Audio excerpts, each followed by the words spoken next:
যদি পারে আমাদের লাশের উপর দিয়ে আমাদের জায়গা উচ্ছেদ করে নিয়ে যায়। আমাদের বাপ-দাদার ভিটা মাটি ছেড়ে যাব না।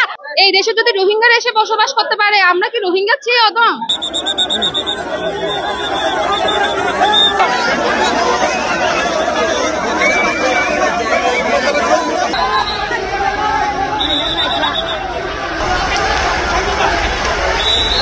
উচ্ছেদের একটা নিয়ম আছে, আমাদেরকে নোটিশ দেন, আমাদের সাথে বসেন, পরামর্শ করেন, এরপরে যতটুক জায়গা আপনাদের নদীর অতটুক নিয়ে নেন। আপনারা যদি কাগজপত্র কিছুই না দেখে পুরা জায়গায় আপনারা উচ্ছেদ করে নিয়ে যান, আমরা এতগুলো মানুষ যাবো কোথায়? আমরা এতগুলো মানুষ থাকবো কোথায়? এই দেশে যদি রোহিঙ্গারা এসে বসবাস করতে পারে, আমরা কি রোহিঙ্গার চেয়ে অদম? আমাদের কি রোহিঙ্গার মতো দাম নাই? ওদের খাওয়া দাওয়া সবকিছুর আছে। আমরা শুধু বাসস্থানের জন্য আমরা লড়াই করতেছি এখানে, আমরা লড়াই হতে আসছি এখানে। আমরা ওনাদের কোনো কিছু ক্ষতি করবো না। ওনারা যদি পারে আমাদের লাশের উপর দিয়ে আমাদের জায়গা উচ্ছেদ করে নিয়ে, ম্যাপ না দেখে আমাদেরকে উচ্ছেদ করতে যাচ্ছে। কোনো ম্যাপ দেখতেছে না, খালের জমি বলে খাল হচ্ছে যে কোথায় মধ্যে, আর আমরা হচ্ছে যে কোথায় এখানে। ওনারা আমাদের প্রতিনিয়ত উচ্ছেদ করার জন্য লেগে পড়ে আছে। কচুরিঘাট, বৃহত্তর নুনিয়াছড়া সব আমরা একত্র হয়েছে, আমরা এখান থেকে যাব না। আমাদের বাপ-দাদার ভিটা মাটি ছেড়ে যাব না। ওরা আগে সীমানা নির্ধারণ করে তারপর আমরা যাব আমাদের বাপ-দাদার ভিটা ছেড়ে।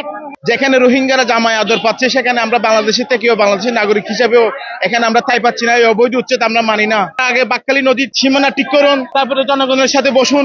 আমরা সবাই মিলেও ওই উচ্ছেদ অবৈধ যারা বাকখালী নদীর দখল করছে, আমরা সেভাবে আমরা উচ্ছেদ করবো। আমরা জনগণ মিলে একসাথে গিয়ে প্রশাসনকে আমরা সহযোগিতা করবো।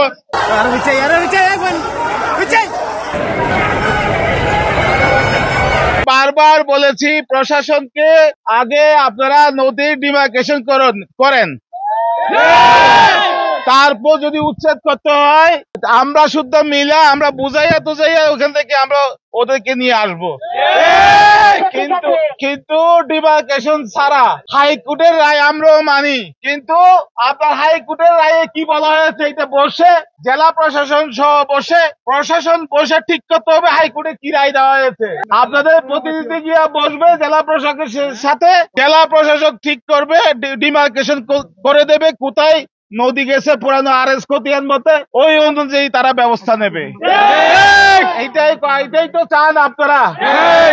অনেক জায়গায় আমি চেষ্টা করেছি যাতে উচ্ছেদ না হয় এবং ক্ষতিপূরণ পাই, সরকার শুনতে বাধ্য হয়েছে। এবার আপনারা উত্তেজনা করবেন না, টায়ার চালাবেন না। কথা যখন প্রশাসনের সাথে কথা চলতেছে, যদি তারা আমাদের কথা না শুনে আজকে বিকালের মধ্যে আমরা আবার রাস্তায় নেমে আসবো।